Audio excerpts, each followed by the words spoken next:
Mario Party is a beloved game where friends and family get together to share laughs and good times.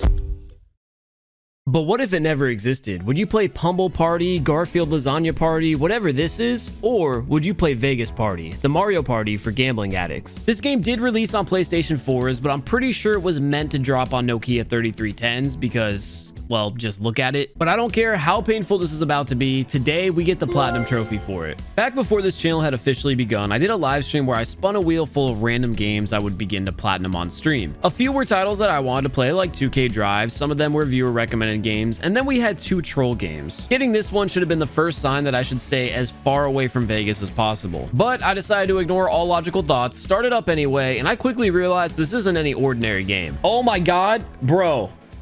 Look at this. This is the menu. You can't even actually like move it with the thumbstick. The menu is moved from the DualShock like sensor. Dog, I'm playing a Wii game. I wiggle my way around the menu and eventually make my way to the strip. This is the board game mode where the objective is to be the first player to make it all the way to the end and win the final mini game. Just like Mario Party, you roll dice to move, and depending on where you land, you could either get a lucky space, casino entrance, or random events. After my first roll, I landed on a casino space and got the option to pick between 3 different mini games. I decided to go with slot machines to see how you even compete against each other in slots, and it shouldn't be a surprise there was no instructions. So confused, I just shake the controller and magically lose $200. I'm great at gambling. Each player starts with $1,000, and money in this game doesn't dictate whether or not a player is winning or losing, but it does play a crucial part in the game. You see, if you go bankrupt like I do after betting black and it landing red 3 times in a row in roulette, you get told beggars aren't welcomed on the strip and are given $1,000 in exchange for -8 spaces. And remember, with the whole objective of the game being to be the first one to reach the end of the board, this is a huge setback. My meltdown of a game 1 continues, but we do finally secure our first trophy. No surprise, it's called Oops, and it's for being so incredibly bad at poker that I raised without a single point on the board. I continue to play out the rest of my first game and get familiar with its rules and mini games, and after a pretty rough start, things were finally turning around. We jackpot! We jackpot! Yes! And we hit the win big trophy for hitting the jackpot in slots. A few minutes later, we popped This Is Vegas for entering the final casino, and the pressure was on because if player 4 wins this, they take home the entire game and we finish in dead last. At this point, I found out that the placements of mini games were decided based on how much you either gained or lost, so all we had to do was keep player 4 from winning to stay alive. Luckily, the game is roulette, and for those of you who don't know, roulette is my game. I lost $140 in 2 minutes, and player 4 ended up winning on the next turn. So I decided it would be a good idea to learn the mini games before our next match, and since there was a trophy for playing all of the mini games in the quick play mode, that's exactly what I did. I spent my first 20 minutes playing bingo. For this game, you have to use your controller gyroscope to grab the moving numbers until your entire card is filled. Each mini game has a specific trophy challenge for it, and bingo's was to complete a card in under 60 seconds. There were so many games where I was making good time and my final number would just never show up, but after multiple resets, we finally had the perfect game. I snap over to 5, call bingo, and we earn the super fast trophy. We move on to Texas Hold'em, and for this trophy, all we have to do is put the controller down and let fate decide our cards. The AI went crazy for us, and not only did we flop a full house, but we hit 4 of a kind on the turn to take the hand. Onto roulette, we need to have one of the inside numbers we bet hit. For those of you who don't play, there's a 2.5% chance of a single number doing so, and after watching the ball spin around 100 times, we finally hit big. I play Greyhounds for the first time, and this is basically glorified skee ball, which I was a natural at. We roll 3 bullseyes in a row and unlock the thrower trophy. In blackjack, we doubled down for 21 and eventually finished playing all of the quick play games, which means I'm ready for another shot at the strip. My luck is feeling pretty good right now. Give me a 7.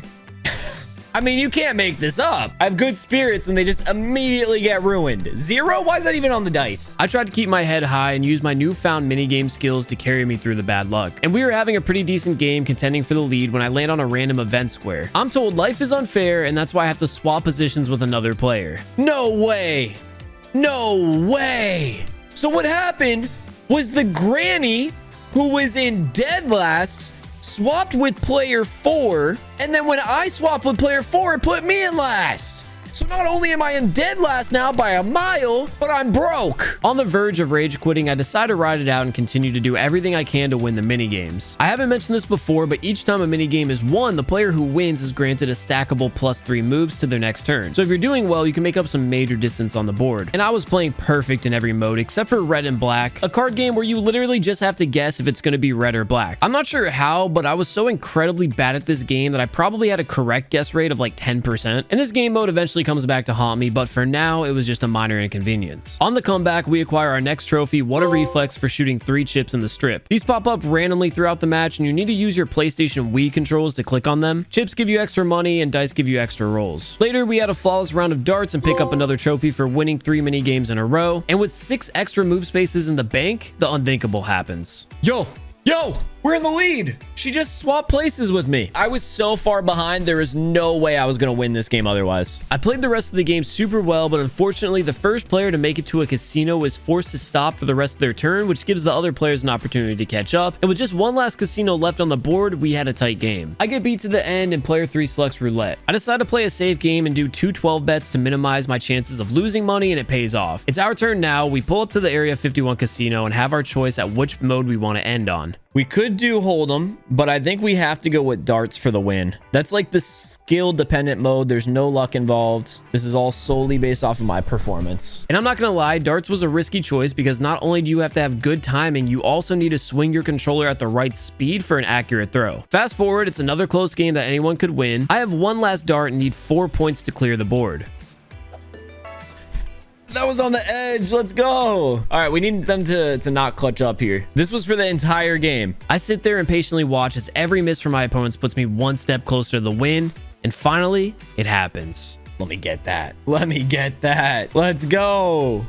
We won the strip. $100,000 richer, we earned 2 more trophies, one for winning the strip mode and the other for getting a high score on it. I run it back one more time to clean up the gunman trophy and then move on to the competition mode. In this mode, players compete against each other in all the mini games, and whoever has the most money afterwards wins. We had a huge lead going into the only game mode I still have nightmares about, Red and Black, where I managed to lose $500 in just one turn. I did it. I officially did it. I got every card wrong. We recovered though, and after drilling 3 50-pointers in a row in darts, we earned this trophy and go on to win to unlock 2 more.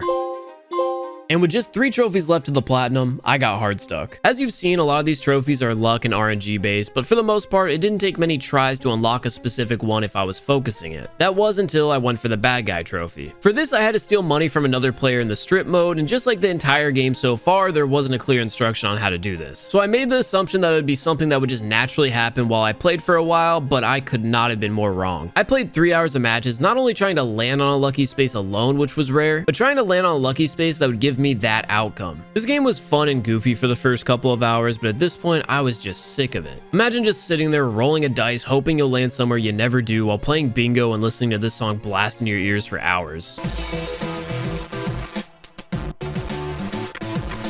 Anyway, I figured there had to be a more efficient way of approaching this trophy, and after some research, I found a forum that said the best way to go for this is to go for a lucky space at the start of the game and just reset if you miss it. After about 15 resets, we finally got there. Oh my God. Trophy. Bad guy. Down to our last 2 trophies, I move on to Baccarat, a game I have no idea how to play regularly, let alone whatever weird version this game has. But to be honest, we knocked out the trophy extremely fast by just guessing randomly. This leaves us with Red and Black, and you can tell by my face that I was having a blast playing it. For this trophy, I need to guess the correct card 5 times in a row. Now, if the trophy was to get the wrong card 5 times in a row, I would have already done that 3 times by now. I seriously don't understand how I'm so bad at this. I stay persistent though, and we find ourselves an opportunity to finally close this out. We are 1 50-50 chance away. I've been in this situation 2 times before. I've bet on black both times and I was wrong both times. We're going red. Give it to me. Let's go. Let's go, Lucky. 1 more trophy. There's the platinum. Vegas champion. Red and Black, by far the worst card game I've ever played in my life, but we got it done. Collect all trophies for Vegas party. I hate that wheel for giving me this. Thanks for watching. I appreciate you guys sticking this one out all the way to the end because I know it was a goofy one. And if you want to see me do another wheel challenge now that this channel is officially up and running, leave a comment down below on what you'd like to see me play.